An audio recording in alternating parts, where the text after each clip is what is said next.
Welcome to Draw My Life Indonesia. Survei menyatakan bahwa banyak nih yang nonton tapi belum subscribe. Sekarang yuk pencet tombol subscribe.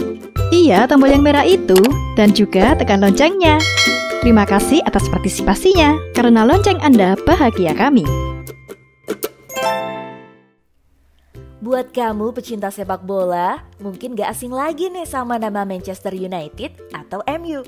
Sulit untuk membantah kalau Manchester United adalah salah satu kesebelasan terbesar di dunia. Memiliki status sebagai Raja Inggris, menjadi tim Inggris pertama yang bisa meraih 3 gelar, salah satu klub terkaya di dunia, dan memiliki basis penggemar terbesar di seluruh dunia, adalah bukti betapa besarnya klub ini. Bahkan ketika berprestasi tertinggi sulit diraih dalam setengah dekade terakhir, label sebagai klub besar masih tetap menempel di nama mereka. Penasaran kan? Gimana nih sejarah terbentuknya klub ini? Yuk, simak videonya. Manchester United FC atau biasa disingkat Man UTD, Man United atau hanya MU adalah sebuah klub sepak bola papan atas di Inggris yang berbasis di Old Trafford, Manchester. Dibentuk sebagai New Town Heat LNYR FC pada 1878 sebagai tim sepak bola depot perusahaan kereta api Lancashire dan Yorkshire Railway di New Town Heat. Besarnya nama Manchester United mungkin tidak akan muncul tanpa hadirnya sekelompok pekerja lintasan kereta api di Lancashire dan Yorkshire yang hobi bermain sepak bola. Mereka-mereka ini ingin menggeluti sepak bola lebih serius lagi. Dari sinilah kemudian mereka membuat sebuah kesebelasan yang diberi nama New Town Heat LYR Football Club. Selain ingin membuat klub sepak bola, tujuan hadirnya New Town Heat juga sangat mulia loh. Mereka ingin para karyawannya ini menjauhi aktivitas minum-minuman beralkohol secara berlebihan sepulang jam kerja dan pada hari libur. Jadi, ketimbang mabuk kan lebih baik tenaganya dipakai untuk main bola, bukan? Bermain di North Road yang dekat dengan stasiun Piccadilly Manchester sebelum pindah ke Bank Street menjadi ciri khas klub ini pada saat itu.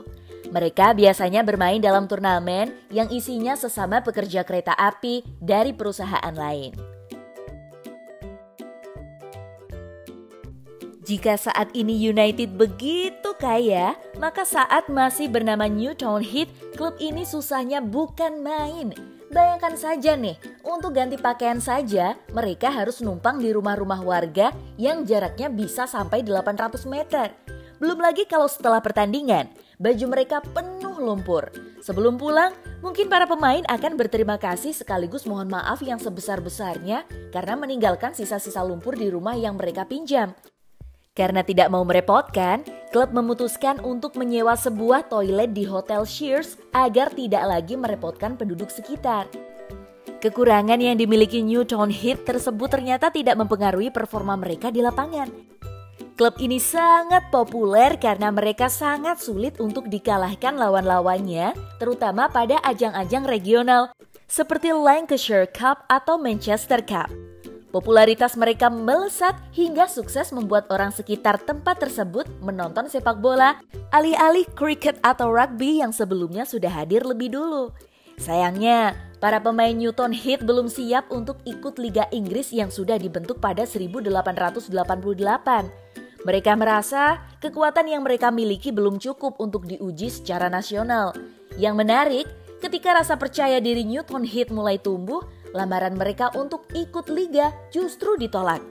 Tidak tanggung-tanggung, 3 kali lamaran mereka ditolak. Mereka yang ditolak ini kemudian membuat liga tandingan bernama Football Combination yang kemudian berganti menjadi Football Alliance karena Football Combination tidak berjalan sesuai harapan. Meski liga yang mereka ikuti bukan liga profesional yang resmi, namun New Town Heat sudah berpartisipasi pada ajang Piala FA. Mereka saat itu membuat sensasi ketika pada 1889 New Town Heat mencetak gol ke gawang Preston North End. Saat itu Preston adalah tim terhebat di Inggris yang kekuatannya sudah teruji secara nasional. Pada 1892, New Town Heat boleh bermain di Liga Inggris. Akan tetapi, disinilah keraguan para pemain mereka saat enggan masuk Liga Inggris terbukti. Alih-alih menunjukkan kehebatan mereka saat masih bermain di kawasan lokal, klub ini berantakan ketika mendapat ujian dari klub-klub Inggris lainnya. Mereka hanya mendapat 6 kemenangan dan 6 seri, 18 poin atau kemenangan bernilai 2 poin saat itu, kebobolan 85 kali, dan hanya finish pada urutan 16. Musim berikutnya, United justru terdegradasi. Hanya mengumpulkan 14 poin, United kemudian harus bertanding melawan Liverpool dalam duel playoff. United kalah dan akhirnya mereka terdegradasi untuk pertama kalinya. Kepercayaan diri mereka runtuh. Banyak dari para pemainnya yang mulai malas berlatih. Mereka pun putus asa yang membuat moral tim menurun secara drastis. Pada era-era ini, Newton Heath berganti warna menjadi putih biru dan julukan mereka pun berganti menjadi The Knickers. Masalah nggak hanya berhenti sampai di situ. Perusahaan yang menaungi mereka saat itu memilih untuk pindah lokasi yang membuat Newton Heath tidak lagi mendapat dana subsidi. Inilah yang membuat mereka menjadi kolaps dan banyak utang. Sekretaris klub saat itu, Alf Albert, melakukan beberapa cara untuk mengurangi utang seperti membuat social center di stadion mereka atau menyiapkan ruangan khusus untuk Manchester Evening News di markas mereka, Bank Street. Akan tetapi, utang tidak kunjung lunas. Bahkan, Albert harus mundur dan posisinya diganti James West. Bahkan, Newton Heath kala itu nyaris dijual karena punya utang sebesar 2.670 pound. Saat ini, jumlah segitu kecil nilainya di sepak bola. Namun pada saat itu, jumlahnya tergolong besar. Jika tidak bisa melunasi utang tersebut, otoritas Liga Inggris akan mengeluarkan mereka dari kompetisi. Sebuah pertemuan khusus dilakukan oleh kapten mereka, Harry Stafford pada 18 Maret 1902. Ia pasang badan dengan mengajak beberapa investor untuk menaruh uangnya sebesar 200 pound untuk membantu Newton Heath. Sayangnya, mereka kesulitan karena klub ini juga butuh uang untuk melakukan pembiayaan operasional. Mereka akhirnya mengadakan sebuah bazar dan Harry mengajak anjingnya bernama Mayer untuk berkeliling di kerumunan pendatang sambil membawa kantung berisi uang di lehernya. Apes bagi Harry karena anjingnya justru menghilang di tengah acara. Anjing tersebut akhirnya ditemukan oleh seorang pengusaha anggur bernama John Henry Davies. Orang kaya ini terkesima dengan anjing milik Stafford yang gagah dan terawat itu. Ia ingin membeli anjing tersebut dari Harry sebagai hadiah ulang tahun untuk putrinya. Harry namun enggan untuk melepas anjingnya tersebut. Davies terus membujuk agar anjingnya tersebut bisa ia beli secara sah. Melihat ada peluang bagus, Harry bersedia menjual anjingnya kepada Davies apabila si pengusaha mau menyuntikkan dana segar untuk kelangsungan Newton Heath.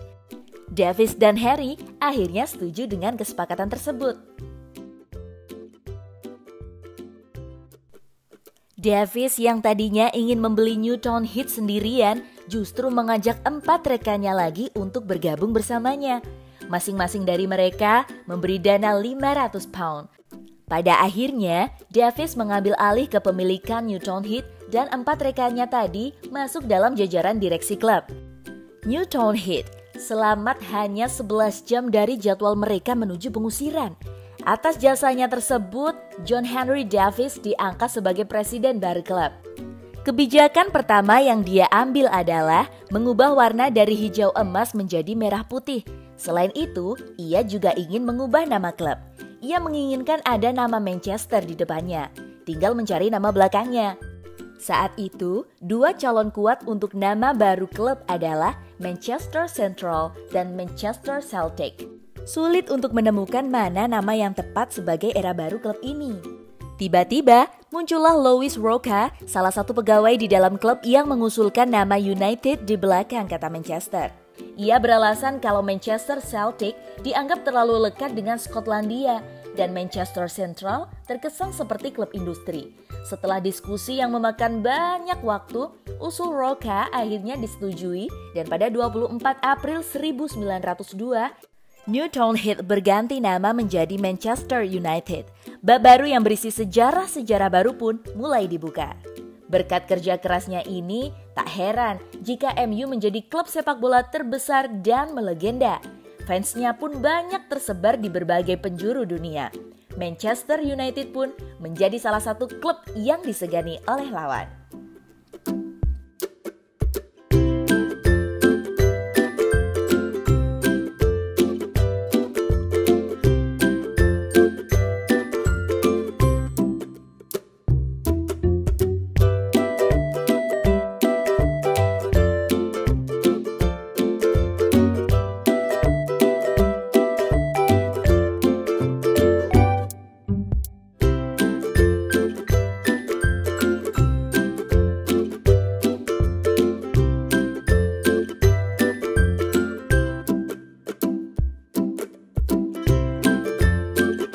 Terima kasih sudah menonton video ini hingga akhir. Jangan lupa like, subscribe, dan komen di kolom komentar apabila ada tokoh atau artis yang ingin kalian tonton selanjutnya.